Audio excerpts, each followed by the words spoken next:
నమస్తే. ప్రస్తుతం మనతో పాటు ఉన్నారు సీనియర్ జర్నలిస్ట్ భరద్వాజ్ గారు. నమస్తే అండి. నమస్తే సార్, జూన్ 4న పెద్ద సినిమా రిలీజ్ కి సిద్ధమవుతున్న ఈ తరుణంలో మరొకసారి ఎగ్జిబిటర్స్, ప్రొడ్యూసర్స్ మనం చూస్తూనే ఉన్నాం ఈ ఇష్యూస్. నిన్న చిరంజీవి గారిని కలిశారు. కలిసిన తర్వాత ఏదో ఒక కన్క్లూషన్ వస్తుందేమో అని అనుకున్నాం, కానీ మళ్ళీ 2-3 క్వశ్చన్ మార్కులే ఉన్నాయి అక్కడ. ఎందుకు కలిసినట్టు, ఏం మాట్లాడారు? అంటే వాళ్ళు విషయం ఛాంబర్లో ఉంది, ఆల్రెడీ ఛాంబర్లో విషయం నలుగుతోంది. వాళ్ళు కమిటీ వేశారు. అయితే ఇక్కడ ఆనందించాల్సిన విషయం ఏంటంటే ఛాంబర్ వీళ్ళకి పర్సంటేజ్ ఇవ్వాలి అని ఒక నిర్ణయం అయితే తీసేసుకుంది.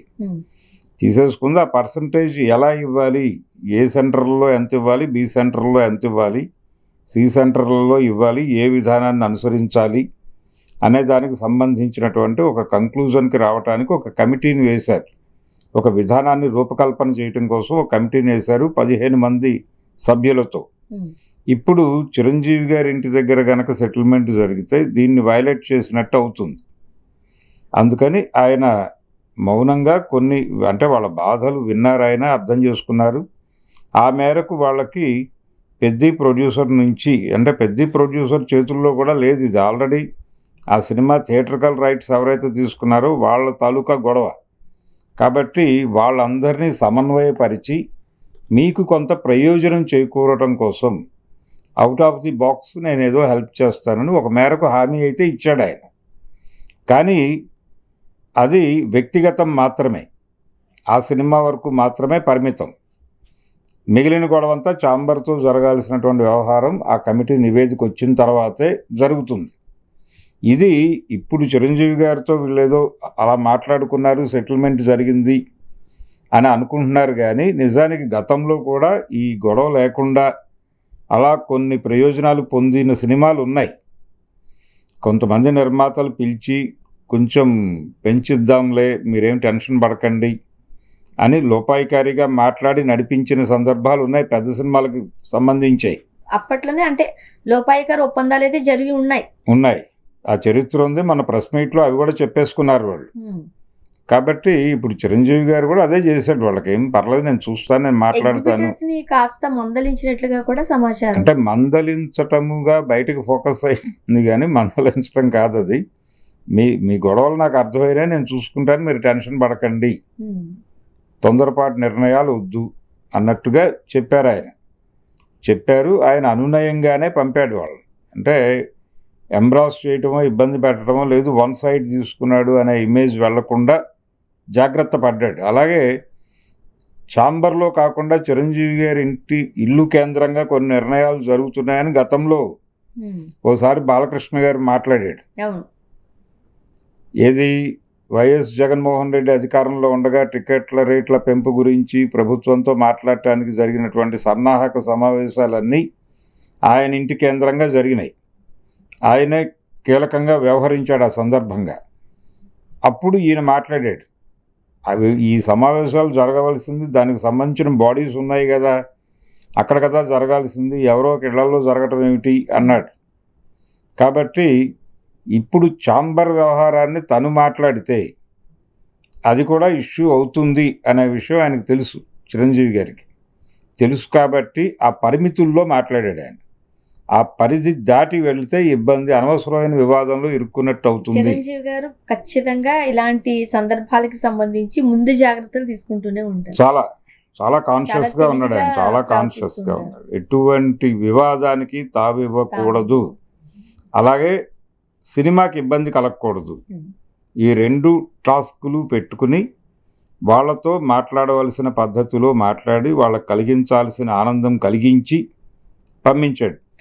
అదే సందర్భంలో ఛాంబర్ గౌరవానికి ఇబ్బంది కలగకుండా దాన్ని నిలబెడుతూ ఇలా ఎవరిని ఇబ్బంది పెట్టని పద్ధతిలో తనని తాను అందరివాడు అనిపించుకోవాలి అనే తపన నిరంతరం ఉంటుంది ఆయనలో.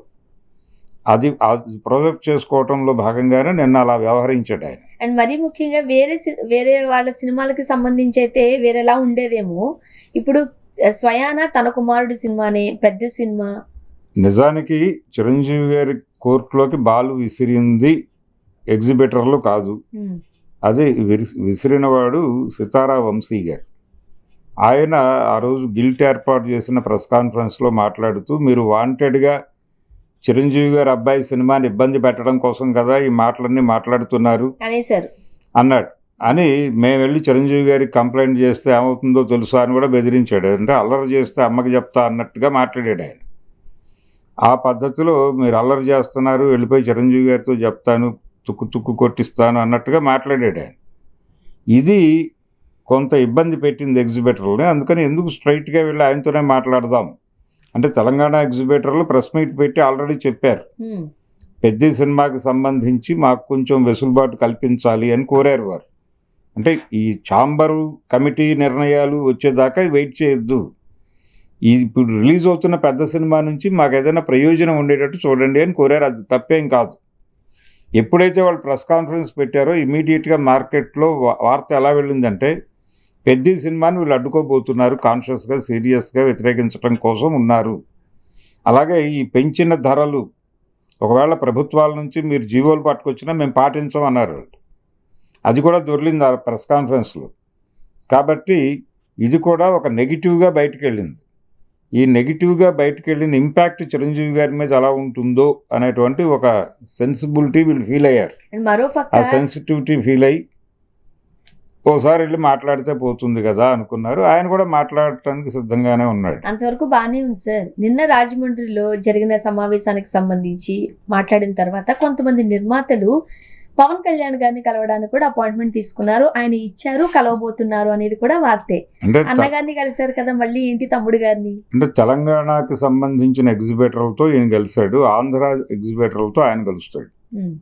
కాబట్టి ఆంధ్ర ప్రాంతంలో కూడా ఈ ఇష్యూ ఉంది. పర్సంటేజా రెంటలా అనే గొడవ తెలుగు రాష్ట్రాల్లో మాత్రమే జరుగుతోంది. మిగిలిన దేశం అంతా పర్సంటేజ్లోకి వచ్చి చాలా కాలం అయింది, వీళ్ళు మాత్రమే రావడం లేదు. అందుకని వీళ్ళు కూడా కలుస్తారు. నిన్న ఆల్రెడీ ఇప్పుడు ఆయన ఆల్టర్నేటివ్ మాట్లాడటానికి కూడా లేదు పవన్ కళ్యాణ్.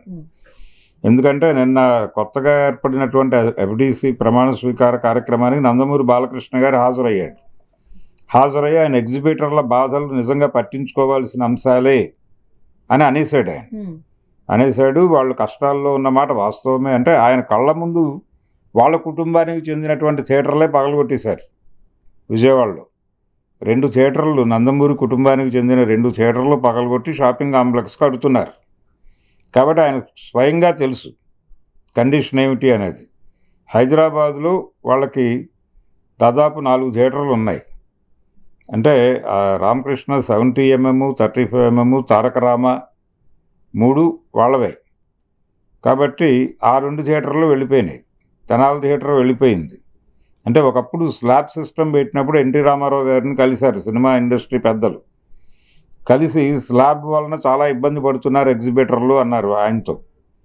అంటే నాకు ఆంధ్రప్రదేశ్లో దాదాపు 60 థియేటర్లు ఉన్నాయి, నాకంటే పెద్ద ఎగ్జిబిటర్ ఎవడన్నా సఫర్ అవుతున్నానని చెప్తే నేను వింటానన్నాడు.